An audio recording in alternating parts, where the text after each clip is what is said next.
Hello and welcome to the Adventure Party. On this, the 21st of May, I'm your party leader, Brad Ludwig. We ask that you peace tie your swords, holster your blasters, and have agreed upon house rules before you game while you are gathered at the meeting table. The second in command here, as always, is Glenn Bittner, and he is a movie reviewer on the YouTube show The B-Movie Bunker and the creator of the RPG Mistrunner. How are you this evening? Whiskey. I am whiskey. As of today, on the 21st of May, it is National Whiskey Day. And Glenn is partaking to be a part of the celebration. That is the amber liquid known as whiskey. I just thought it was Saturday. Well, there. Fair enough. What brand are you enjoying? I just finished enjoying a Balvenie, which is a single malt Scotch, and I have now moved on to a Redbreast, which is one of my favorite, what I call Irish sippin' whiskeys. Ah, there you go. Are you a on the rocks kind of guy or straight up? I am a neat, no ice. They spent all that time getting the water out of it. Why do I want to put it back in? Have you ever thought about getting whiskey stones? I have. But I just haven't. Fair enough. And I mean, I've heard varying conversations from different, I guess, whiskey connoisseurs. I mean, I like what I like, but I'm by no means an expert. And there are those who will obviously argue that it always must be drinking neat, but those who argue that by adding like a single ice cube, you open up different complexities to the whiskey and different flavors and tongue textures and whatnot. So, I don't know. I think the whiskey stone is a great way to have both. You don't get the extra water, and you get it cold. Yeah. So there you go. As always, we're going to do our roundtable discussion, which will involve this time round, if you may have guessed by the opening, we're going to be talking about house rules in this episode. House rules are designed to fill in gaps or things that seem out of balance, and everybody needs to agree on them. Otherwise, things get weird. So we're going to be talking about a couple of instances of house rules that we've encountered. And then I really want to have this be like an interactive thing and have you guys who are listening, let us know what games that you've played where you've developed house rules and what those house rules are, because it would be kind of nice to have a little bit of a compendium on the Galactic Netcast website. So we would love to post that, any of the house rules that you have to share with us. So you can email those at... Now I have to think about it. Adventure@gncasts.com. That's adventure@gncasts.com. All right, we're going to kick things off with Glenn's review of a game that looks like it's 30 years old, but I have never heard of it before in my life. What is that game, Glenn? Well, the game I brought today is called Survive: Escape from Atlantis, which is a reprinting of a game that was originally called Survive, and then added a little bit to make the Escape from Atlantis part. It's from Stronghold Games. It is 2 to 4 players generally, though you can also buy a 5 to 6 player mini expansion. Retails for about $40, takes roughly 60 minutes to play, and was designed by Julian Cortland Smith. So, those of you who have ever read books know the history of Atlantis and that it sinks beneath the waves.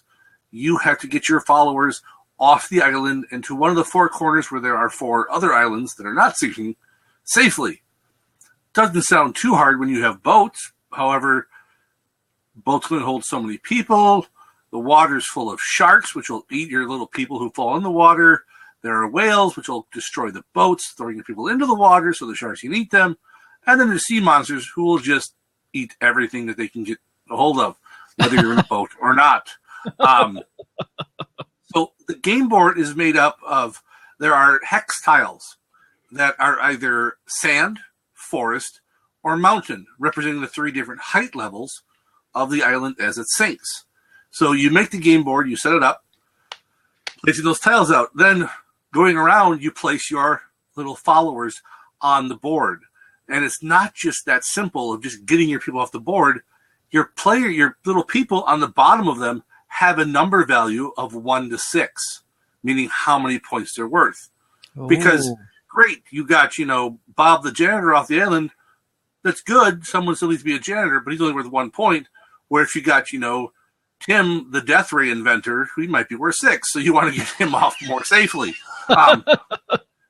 So the trick is, though, is that when you place them, you can't look again at their point values. So you have to remember where you put that number 6. And if you're smart, you'll use your little number 1s to try to screen that guy so you can get your big ones across while sacrificing Bob the janitor to the gaping maw of Jaws. That sucks to be a 1 in a 6 world. So it would seem. Yes. Provided you don't, screen with the wrong person and sacrifice a 5-pointer to protect a 3-pointer, which I've never done. So how a turn works is the first thing you do is you remove a tile from the board. Obviously, you have to start with the lowest level, so you can only remove sand tiles at first. Once they're all gone, you then remove forest, and then you remove mountains. If there was someone standing on that tile, they end up in the ocean. Also, on the bottom of tiles is there'll be something printed. Now, sometimes these are good things, which you might be able to save for later. It might be like a dolphin who will save one of your swimmers from a shark later in the game. Some of them will just simply tell you to move a shark or move a whale or a sea monster and stuff like that. Your turn then you get to move some of your followers. Swimmers can move 1 space. People on the island can move 1 space. If you're in a boat and you have a majority of people in the boat, you control where the boat goes. So you can get in a boat, but if, say, you're green and there's 2 red guys in the boat, you have no control over the boat because red decides where it goes. People who make it to the corner islands will be safe. They can't be taken out later on. Once you've done your moves, you then roll a die, will determine whether or not you get to move a shark, a whale, or a sea monster. And then play past the next player. And you keep going until the island is completely sunk and there are no more people left on the board other than safe in the corners. You then reveal the point values of all your guys who made it safely. Highest score wins. Huh. It's an interesting game because a lot of times, I've played this game a lot of times with people where I'm teaching it. And a lot of people, the first time through, a lot of people are too nice to each other. They don't really go after each other that much. But once they figure out how the game really works, that second time through, there are people being eaten by sharks and killed by sea monsters left and right. Because everyone's just like, well, now that I know what I'm doing, I'm killing you as fast as I can.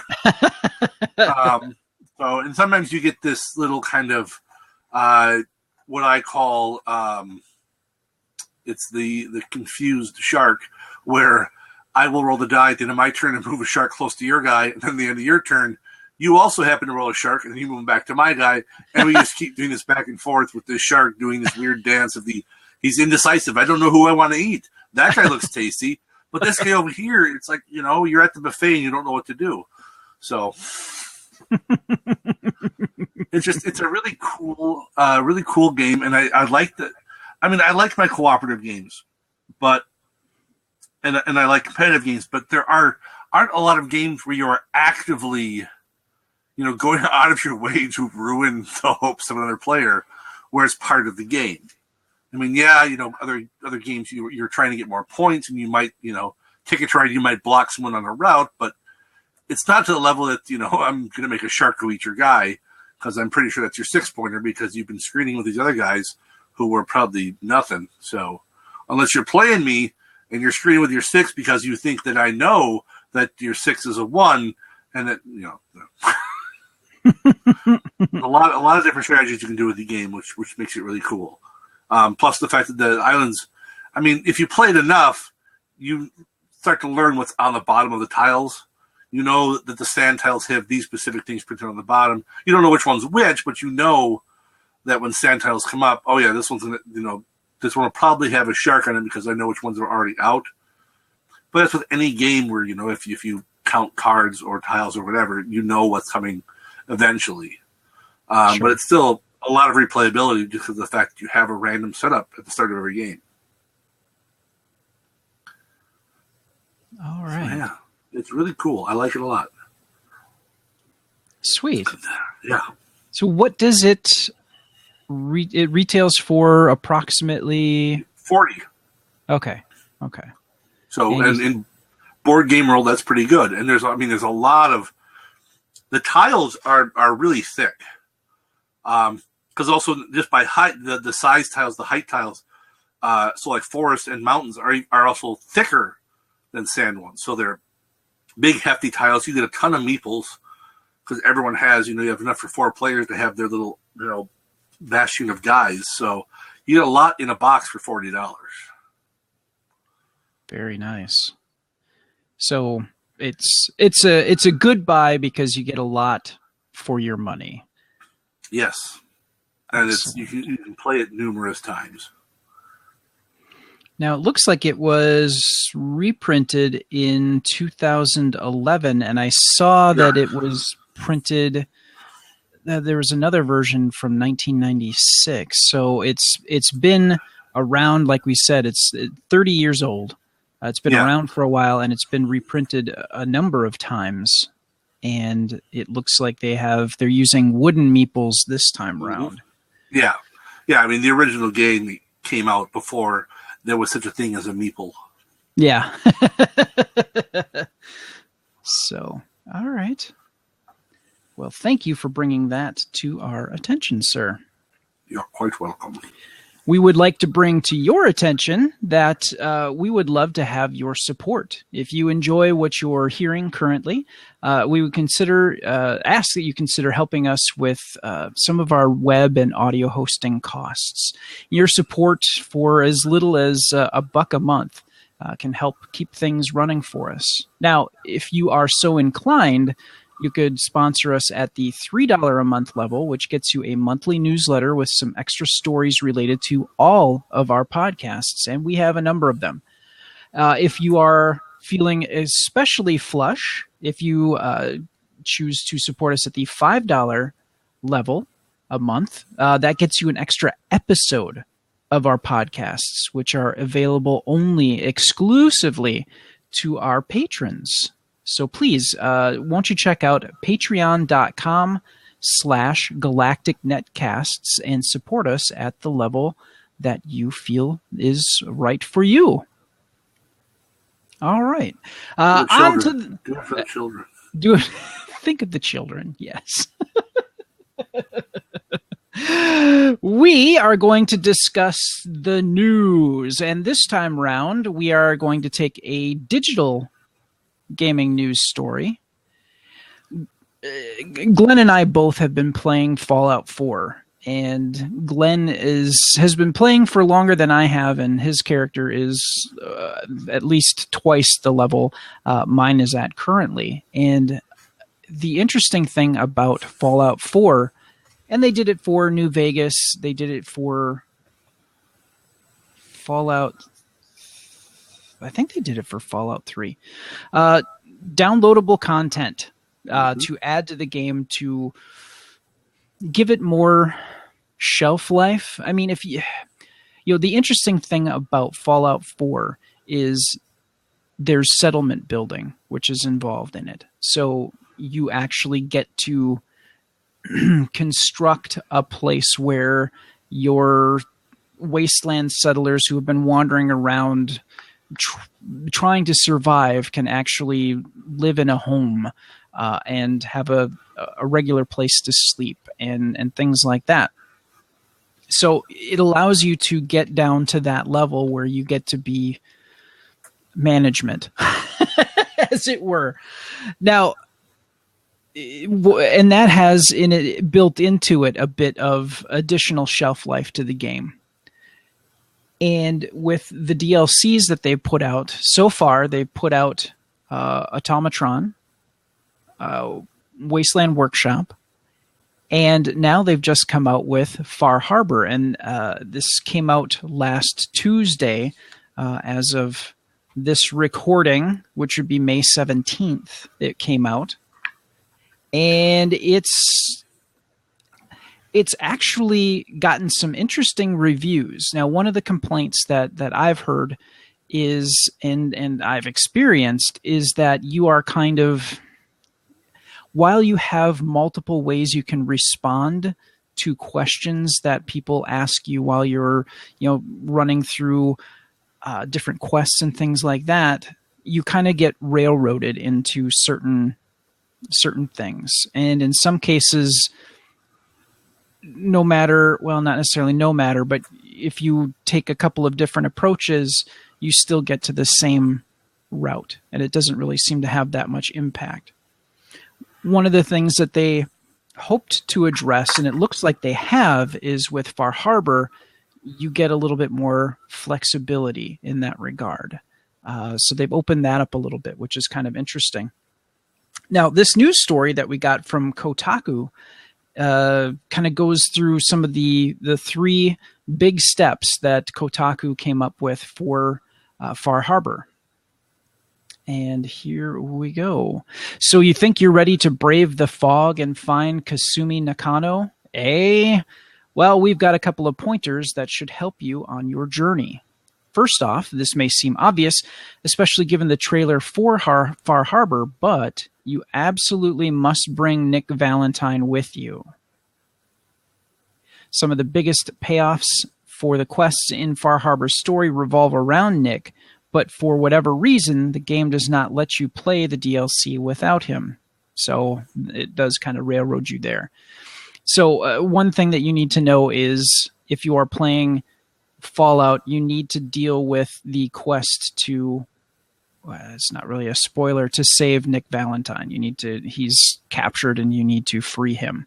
So that needs to happen, and it can happen early on in the game. So even if you're just starting out, as long as you finish that Nick Valentine storyline to free him, you're able to play this DLC.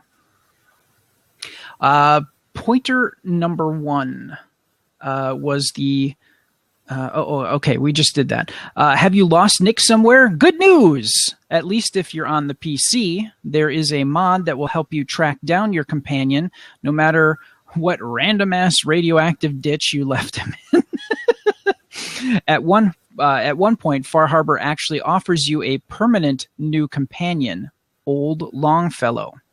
And while Old Longfellow has some great lines, I still wouldn't trade him with Nick. Not for the DLC, anyway. If nothing else, make sure you have Nick with you when you enter and explore Acadia. The second tip here, you should bring whatever rad-resistant gear you have with you. Power armor works. The hazmat suit works. Maybe you've got something else with rad resistance. Whatever it is, take it with you, including chems such as Rad-X and Radaway. The island of Far Harbor is inundated with radiation thanks to the fog, and that stuff adds up. Think of it as the extra New England version of the glowing sea, crabs and all. Now, for those of you who haven't been playing, the glowing sea is the major blast crater where the bomb that drops that takes care of this area of Boston is basically where you're playing. So, finally, prepare for actual skill checks. Now, when you are playing the game, there are some skills that you need for, like charisma for conversation and things like that. And there are skills and perks that you purchase in the game. The game does give you lots of options depending on your character's build. It might be worth bringing along some light gear that influences special, and special is your strength, perception, endurance, charisma, intelligence, agility, and luck. I like how they put that together to make a word, but all those different skills make up your character. In particular, charisma, because that's actually useful now. I would argue that. Oh yeah, you should totally buy that harpoon gun, if not Old Reliable, at the first vendor in the DLC. They're both pretty cool. Now, I've heard some arguments on that some of the guns are actually kind of ridiculous. You've got the harpoon gun, and then there's a bowling ball launcher. What are the ridiculous ones? What's that? Yeah. I gotta say that the railroad spike gun has been my favorite so far of the semi-ridiculous weapons that you can pick up, but it's just so badass. It's pretty nice. Yeah, I haven't run into the junk launcher yet. Is that a part of the Automatron build, or is that a part of Fallout 4? Yes. I don't remember where I got it. Fair enough. Actually, give me just a second here. But I did kill a raider with a teddy bear. That is awesome. Let's see. The junk jets. That's a junk jet, yes. Let's see. Nope, it's in Fallout 4 proper. Yeah, okay. Thought I had it before the thing, but I don't remember stuff.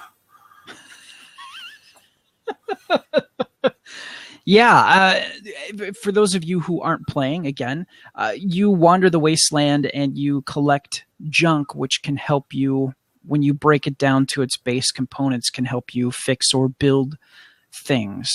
And this weapon called the Junk Jet allows you to actually take some of that junk that you really don't feel you want to use and turn that into a weapon. Or turn that into ammunition for the weapon of the Junk Jet. And it's a fairly heavy weapon. It's 29.9 at its base for weight. And I'm assuming that any other mods that you add to it will inevitably add more weight to that as well. So you need gun nut and science. Huh. Okay. I can't wait to run into that as a weapon. Anyways, so charisma to me in this game is probably one of the intelligence and charisma, at least the way I'm playing, are some of the bigger stats that you could possibly put your stuff into. I have always heavy loaded both of those in all of the Fallout games. Yeah. I mean, one of the nice things about an RPG-based game like this, which allows you to tailor your character to however you wish to play. I mean, you could be an unarmed person who, puts their skills all the way up in strength and, beat the crap out of creatures just by punching them or using the Deathclaw gauntlet or whatever. But if I really wanted to do some of the settlement building, and you really need, to go up the intelligence track and charisma, if you want to, negotiate for more caps for jobs that you do, caps being the currency in the game, having a high charisma is crucial. Now, strength is great for doing like armor or blacksmithing and doing things that allow you to modify weapons. So, I mean, strength is most definitely important. To me, the only one that I haven't really put anything in, well, I put 1 point into is luck, and that's it, 1 point. Now, do you use VATS a lot? Yes.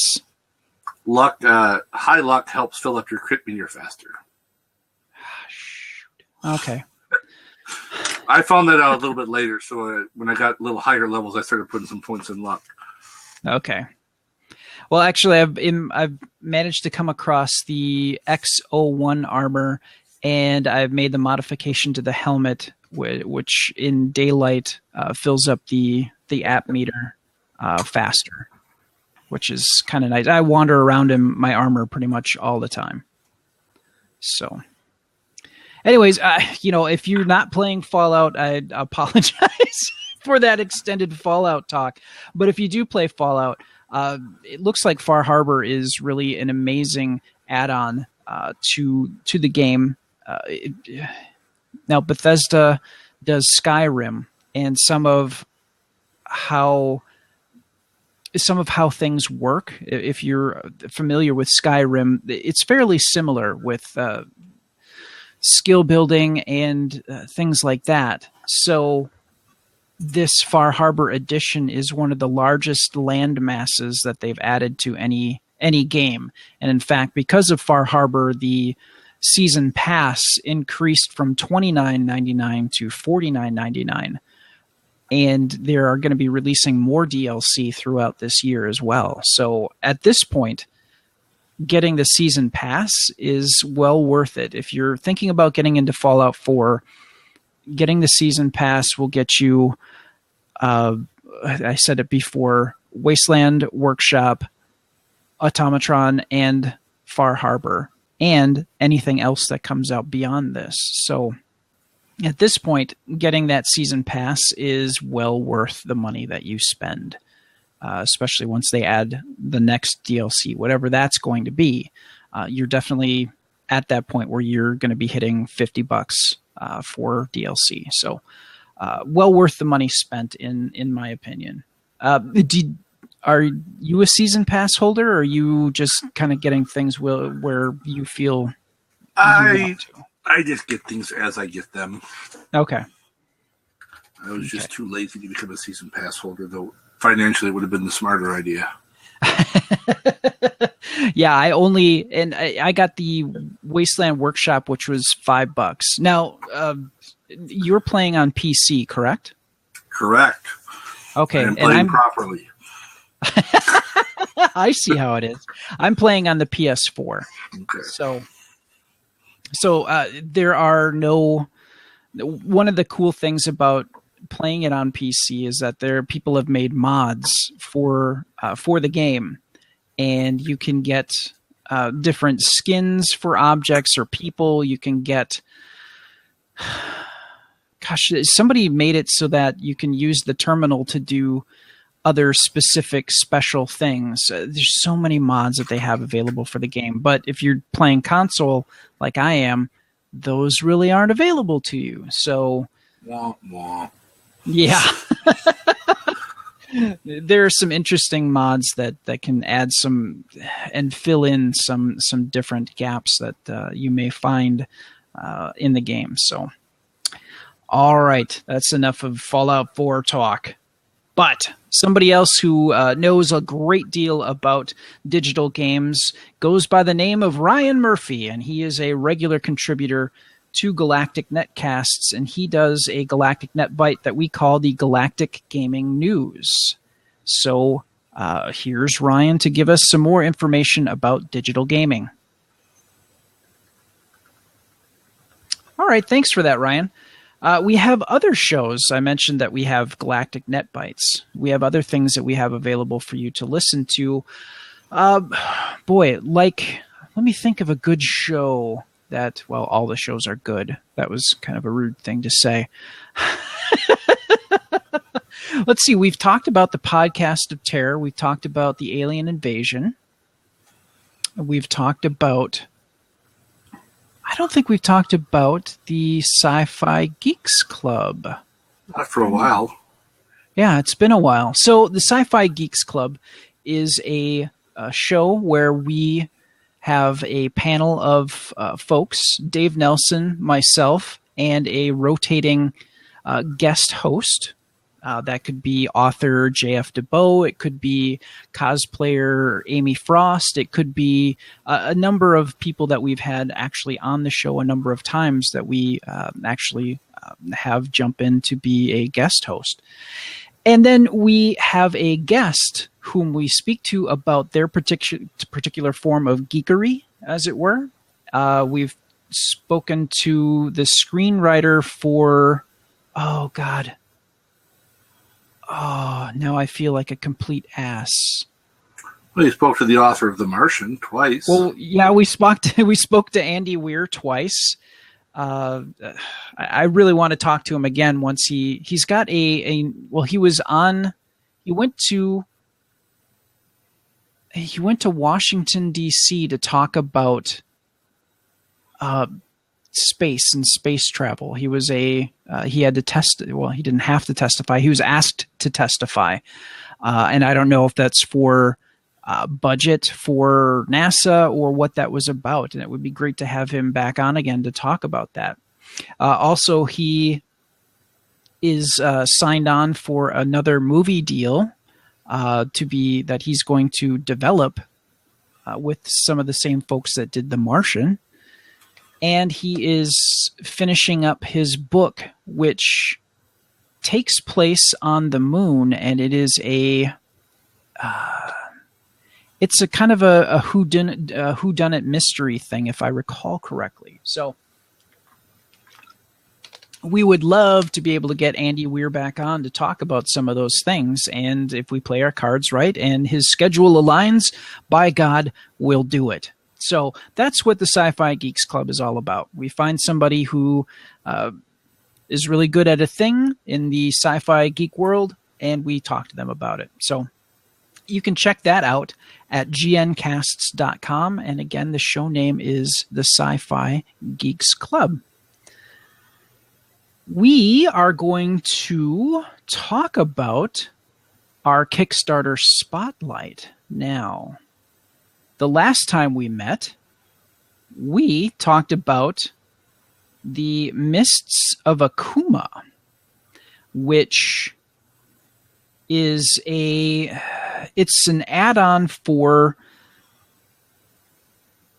God, my brain just turned off now. It's a very inopportune time. D&D 5th edition, and it adds Eastern rules for and setting for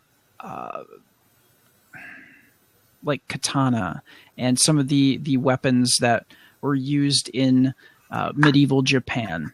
So this adds that type of setting to the 5th ed world because they haven't built that yet for 5th edition. So he's actually looking to add, and this is kind of a steampunk themed.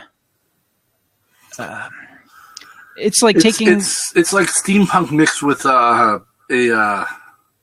like Spirited Away. Okay. A Miyazaki movie, I would say. Yeah, they call it a fantasy noir steampunk set in the East. So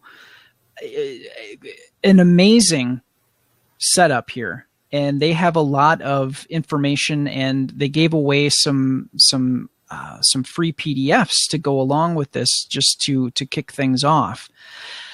As of this point, they have 157 backers. They're at 5,567, and they're looking for 7,000. So they have another 1,000, a little under 1,500 to go with 9 days. So I really hope that Mike gets things going on this and is able to put this out, because it looks like he's put a lot of time and care into developing this.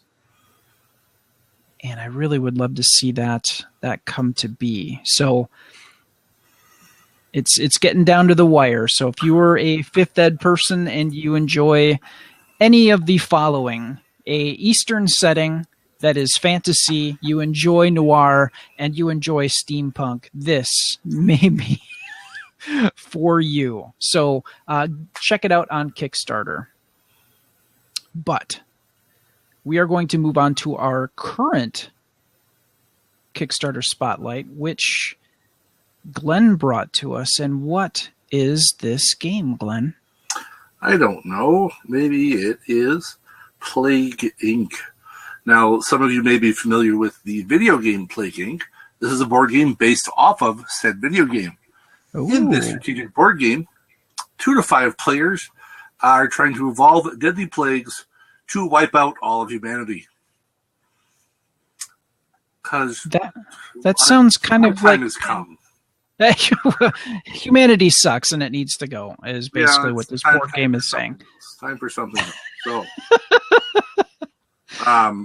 this sounds a little bit like Pandemic. What makes it different?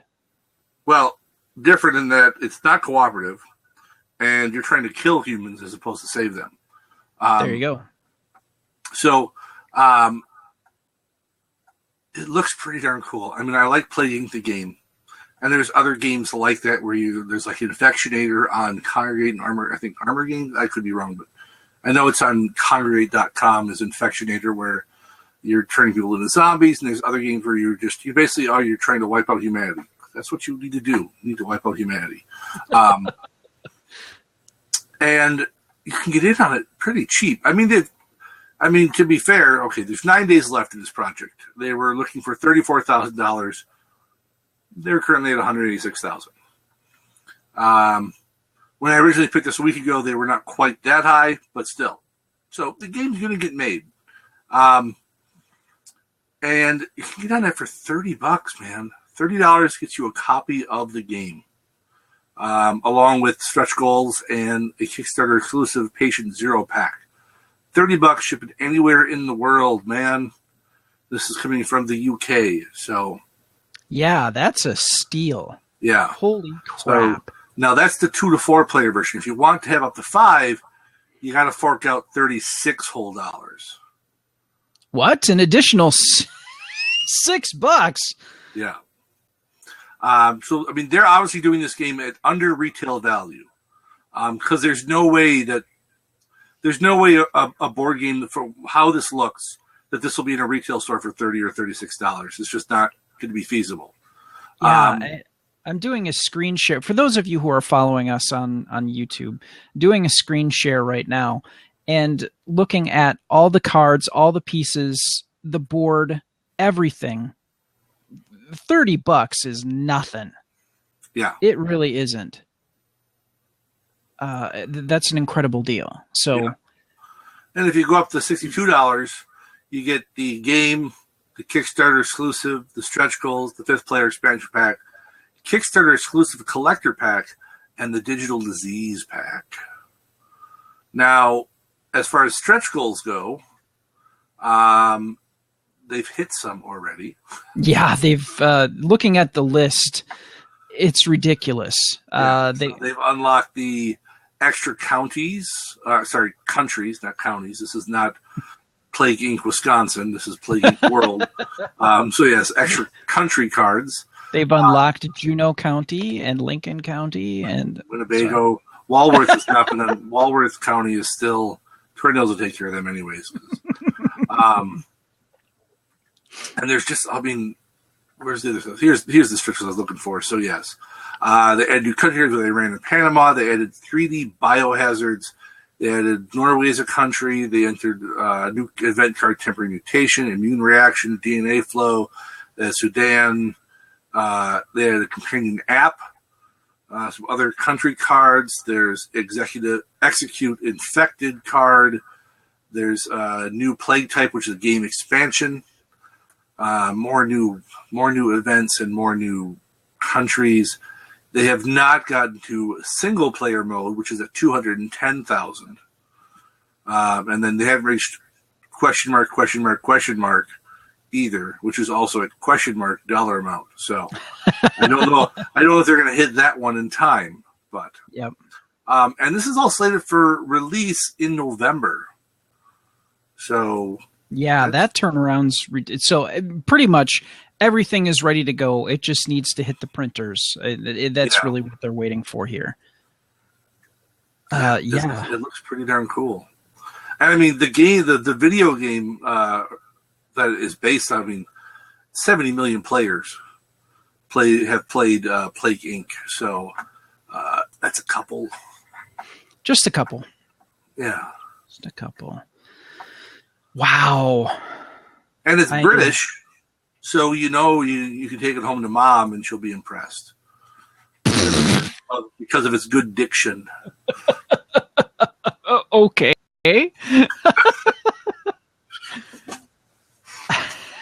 I was just reading an article on how a lot of Americans just think British people are smart because of how they talk. Well, that's definitely been a thing. And Daryl Johnston, who does a show for us called the Sci-Fi Survival Guide, he's British. He actually started out as a listener of the Alien Invasion and ended up doing his own show.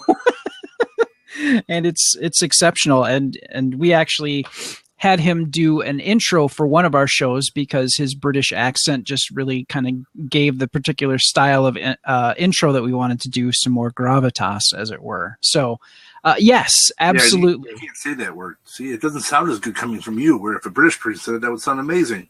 Yeah. Gravitas. I mean, coming out of you or me, it's nothing. But coming out of Patrick Stewart or Benedict Cumberbatch, man, that's just...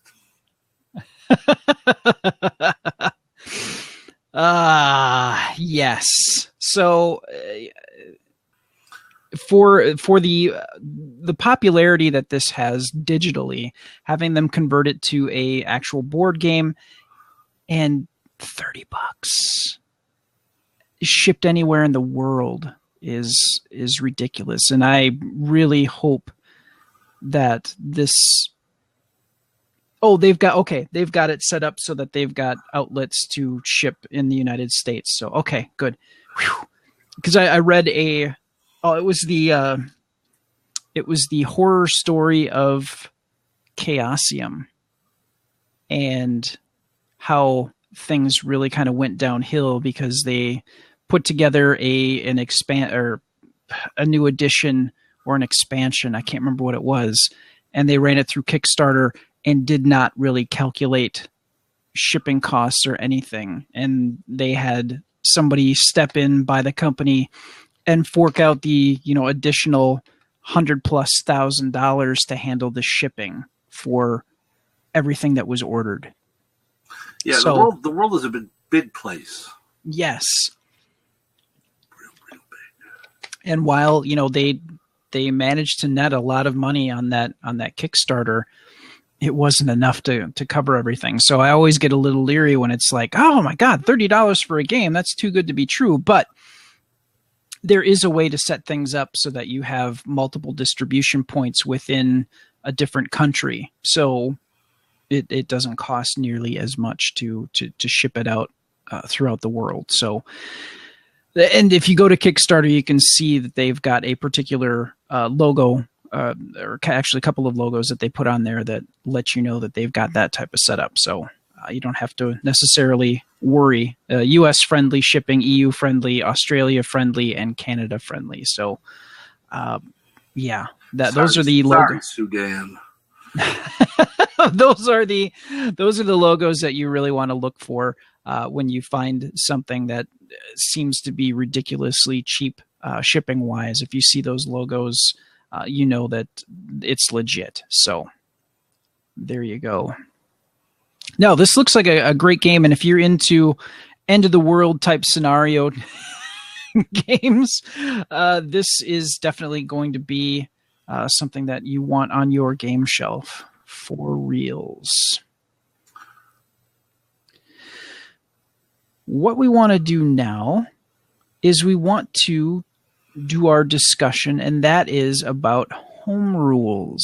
Now, what are home rules? Home rules, if you are unaware, basically they are rules that you have, and we talked about at the beginning of the show. They're rules that fill in a gap or a perceived gap in gameplay, or something really doesn't make sense the way it's to be executed and seems unbalanced or unfair. And when you come up with house rules, it's got to be something that you agree on with everybody at the table so that everybody knows what's going on and nobody goes, surprise, now I win, because nobody likes that game and nobody wants to play that game again. They're called house rules, not I'm a douche rules. Yes, exactly.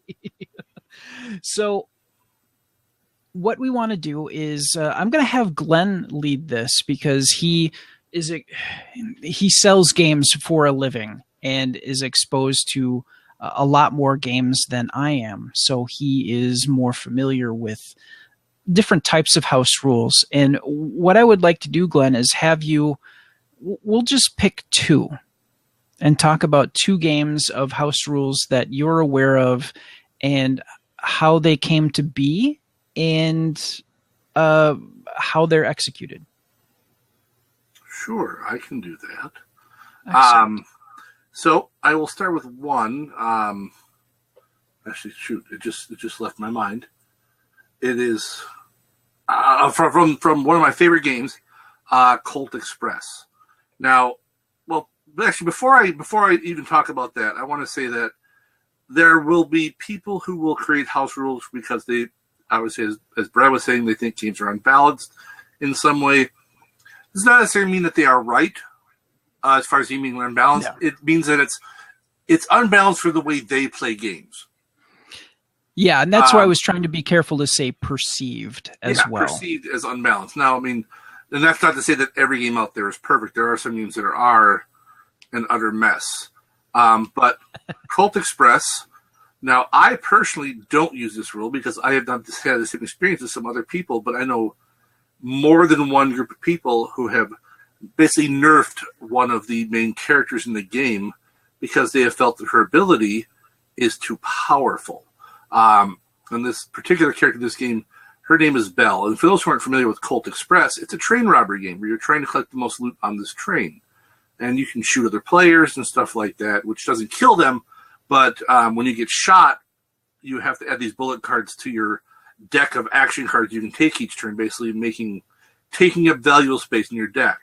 Now, Belle's special ability is that if she was in a location and anyone else is a valid target, you can't shoot her.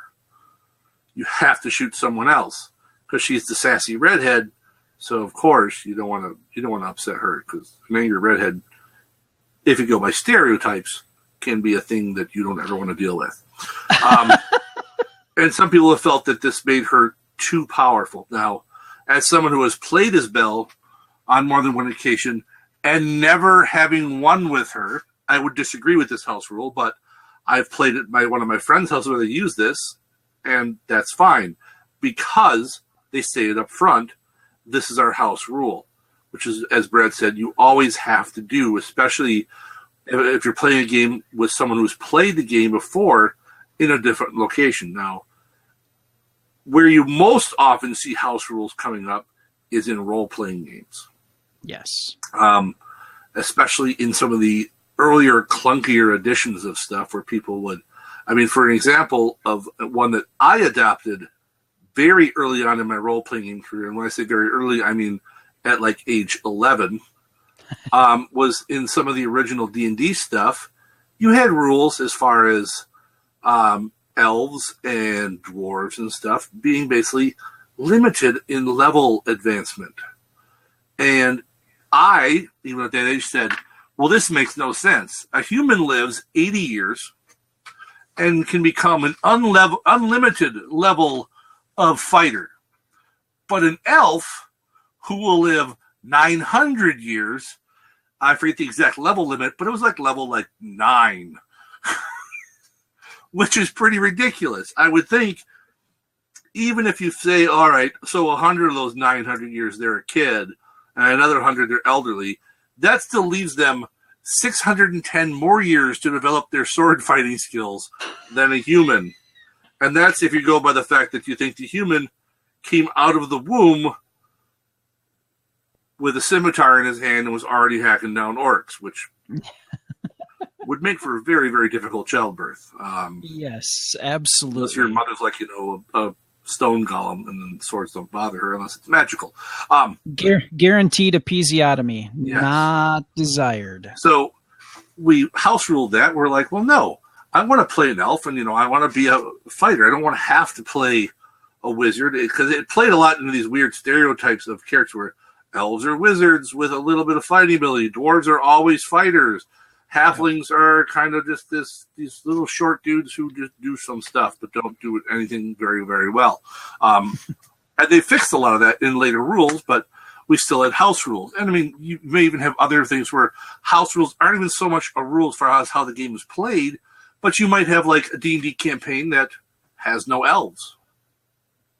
That is, you're taking the game and you're so in some ways it's adding these little tweaks. Now, playing in your house, that's fine with these specific little rules. This is why anything that is done on official levels, like the RPGA was with all of when they had Living Greyhawk, and just any kind of tournaments now with the Wizards Play Network, and if you do Pathfinder Society stuff, they have very specific rules for character creation and how games are supposed to be run, so that everyone's on the same page. Because house rules can really screw that up. I'm going to mention a game that many people in the world hate. Many people in the gaming world, I should say, hate. Because it's not in the world, because it is a hugely popular game, and that is Monopoly. And a big reason why, if you hear somebody who says how they hate Monopoly because the game takes forever, a big reason for that is because almost no one on Earth plays the game by the actual written rules.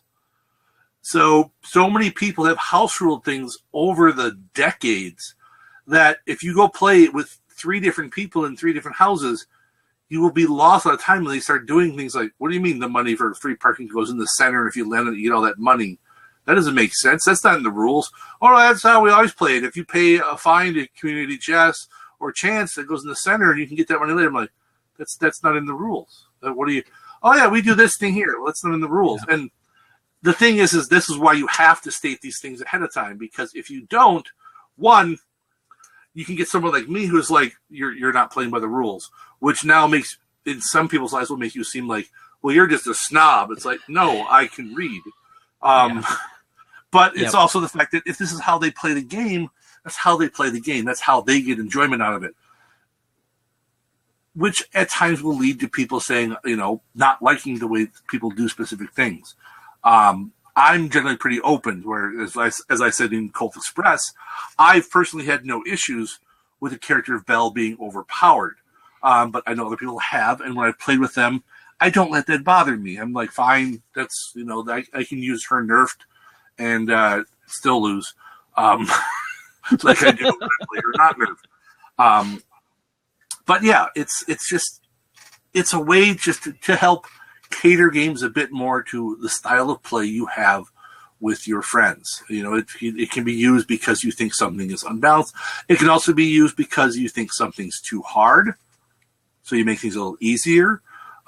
Or you might think that things are too easy, so you make them a little harder. And some games have now started building that in with options to start things out at more difficult levels to start with. There's one I talked about recently, Yggdrasil, which was the Norse gods fending off Ragnarok kind of thing. That one has different levels you can actually go for play. So if you want a harder experience, there's some ways that you can tweak it built into the game. Not saying that you can't do house rules. You can always do house rules. It's, as the saying goes, my house, my rules.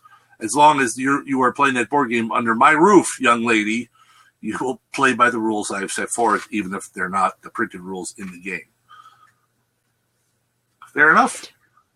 Yep, absolutely. And one game I was thinking of is Ninja Burger.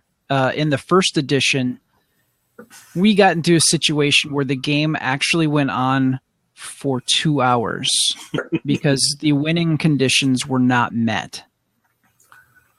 And we ended up making, somebody else, I think it was Rob, came up with a house rule. Rob Benton, who was a previous guest on this show, came up with a house rule for the game, which actually helped put an end to the game. And when they came out with the next edition, they actually had a rule not dissimilar from what Rob had come up with as another way to end the game. Because when you play, Ninja Burger should not take 2 hours to play. It really shouldn't. It should only take 2 hours to play if you include the half-hour drive to your friend's house and the half-hour drive back. Yes. when you get into a situation like that, really, I mean, once we got to like 1.5 hours, I was like, God, let this game end. Oh my God. And everybody else had cards to prolong the game. And it was like, so Rob on the fly came up with a rule, and we're like, you know what? Yes, let's just be done with this. And the next time we played, we used that house rule. Wasn't a problem. We met the conditions and boom, we were done. And somebody got a newer edition, and we looked at the rules, and by God, if it didn't have something pretty similar, which, you know, it's always nice to see that if you come up with a house rule and they come up with a newer edition and they have something not dissimilar to what you came up with, it kind of makes you feel good, actually. Smart. I'm smart. I should make my own game because I came up with this before them. Well, Glenn has laid out some house rules for Cult Express D&D, and that was 2nd edition, correct? That was original AD&D. Oh. All right. I'm just making a note of that to make sure.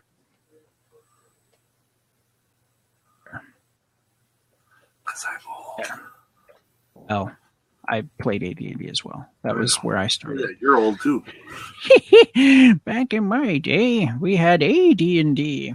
Back in my day, they didn't have days. They had moon units. And dweezels. All right. So we've got modified rules for, like I said, Cult Express, AD&D, and Monopoly.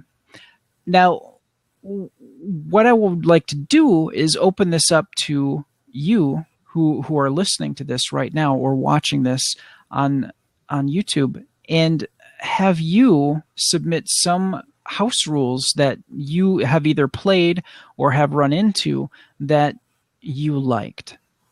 And to do that, you can send an email to adventure@gncasts.com and let us know. Let us know what the game is and what the rule is, and we would love to have a follow-up discussion and let people know what some of those rules are, and actually post those on the site and probably on Facebook as well, and have a place where folks can look at different house rules. So if you play a game and it seems unbalanced in some way, you will have a place to go to see some of the different rules that we've come across and people have shared with us to help you with some of the other games that you're playing. So like I said, send that to adventure@gncasts.com, or if you're watching us on YouTube, you can just leave a comment and let us know what house rule you have used or run into that you enjoy. So speaking of leaving comments, we got some feedback on Adventure Party episode 7 with Patrick Rothfuss and talking about world building. And Big 1975 said earlier today, for Champions, the hero system, Patrick was totally right except for one thing. Now, we were talking about adapting his Kingkiller Chronicles into a game system and what game system that he would prefer. And we kind of threw out the hero system as a possible idea, but Pat laid out some serious flaws to using that system. So let's get back to it in here. The most complicated part is the character creation, the powers, spell creation, and you have to make a little effort for combat. But when the character is done, the playing is essentially 3d6 throwing, simple to play. By the way, I'd really love to show who Pat, he mentions later on here that English is not the first language. So hang on. I'm going to read this again and make sure I have the translation proper here. I'd really like to show Pat explain how to use champions in his work. Okay. By the way, I'd really love to have Pat. essentially asking how to have Pat explain to use champions in his world using the magic system and storytelling and etc. So there you go. Thank you for that bit of feedback, Big 1975. What Pat ended up throwing out is saying that he might use the Fate system, which a fellow author and cohort of his, Jim Butcher, who writes the Dresden Files as well as a couple other series, he had somebody approached him with using the Fate system, and the Fate system is very narrative driven. You actually pick descriptors for your character and not necessarily stats. So it's very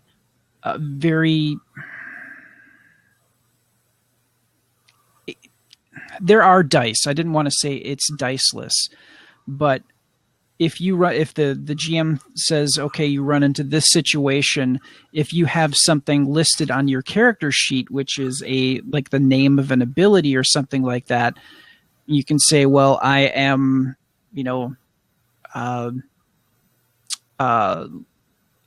light-fingered, to do something that would be like pickpockety, or say you're running a sleight of hand or con game, or you're a magician and you're doing some prestidigitation, whatever. It leaves it open, and then you basically do a roll-off against each other based on your skills or based on what you have listed on your character sheet. If it's an applicable skill that your game master says would work, then you do the roll and you're good to go. So it's very open and very, very open to narrative and cooperative play, and it doesn't feel, for those of you that play Pathfinder or things like that, it's almost kind of, and I don't want to say rote, like it being a bad thing, but it's like, okay, this comes up, you need to have this skill, roll the dice, and to see if you make it. It's not like that. It's very open-ended and very fluid, and Pat felt that would be a lot better for his particular setting for his Kingkiller Chronicles. So that's what that's in reference to. For more, this is a longer episode.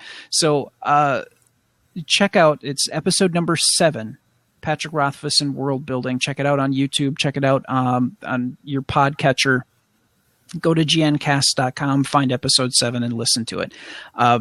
Pat 1 is a great storyteller, not just in the written form, but having him verbally tell you a story is always wonderful, captivating, and we're very glad that we got to talk to Pat. So I definitely recommend that episode for you to listen to. So speaking of such, we have had many other meetings, as this is our 50th, and you can check out our different meetings or shows.